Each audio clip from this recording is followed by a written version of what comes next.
Let's pray to the Lord first. Thanksgiving prayer. In the name of the Father, and the Son, and the Holy Spirit. Amen. Our Father who art in heaven, hallowed be thy name. Thy kingdom come, thy be done on earth as it is in heaven. Give us this day our daily bread, and forgive us our sins, as we forgive those who sin against us. Do not bring us to the test, but deliver us from evil. Amen. Hail Mary, full of grace, the Lord is with thee. Blessed art thou among women, and blessed is the fruit of thy womb, Jesus. Holy Mary, Mother of God, pray for us sinners, now and at our hour of death. Amen. Glory be to the Father, and to the Son, and to the Holy Spirit. It was the beginning, is now, and ever shall be, world without end. Amen. May mighty God bless us, the Father, the Son, and the Holy Spirit. Amen. Okay, gentlemen, we have duties and responsibilities on board the ship. Master. Yes, sir. Good morning.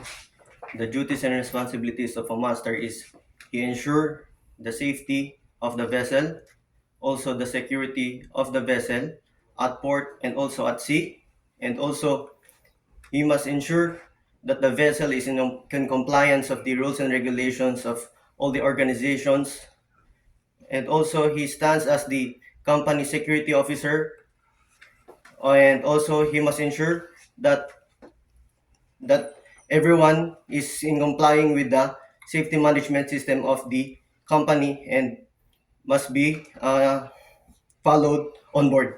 Okay, next, Chief Officer. The duties and responsibilities of a chief officer. He is the second in command through captain when something happens. He is the overall in charge of the cargo and the safety of the vessel. Also in charge in the deck part and all the maintenance and all the safety regarding the crew. Okay, next, Second Officer. Second officer is one of the officer in charge of navigational watch, in charge of navigational equipments, and acted as medical officer or a doctor on board the ship. Okay, next, Third Officer. Duties and responsibilities of third officer as junior deck officer. Ensuring safety compliance, assist with mooring, conducting safety drills and updating nautical publications. Okay, next, Boson. The duties and responsibility of bosun.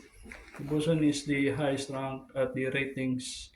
Is in charge at the maintaining of the ship, inventory of all the paints and stores, and also assist chief officer at mooring, forward, and anchoring part. Next, Everybody Seaman.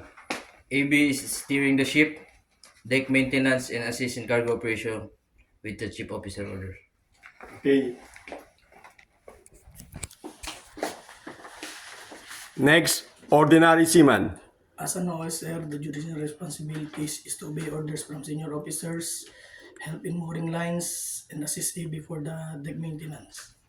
Okay, next, Chief Cook. Chief Cook, sir, duties and responsibilities on board, preparation of meal and preparation of the calculation of the onboard remaining inventory and preparation on accommodation on board, sir. Okay, very good. Okay, gentlemen, please subscribe my YouTube channel, Cap EB Timbo TV. Thank you and God bless. Subscribe!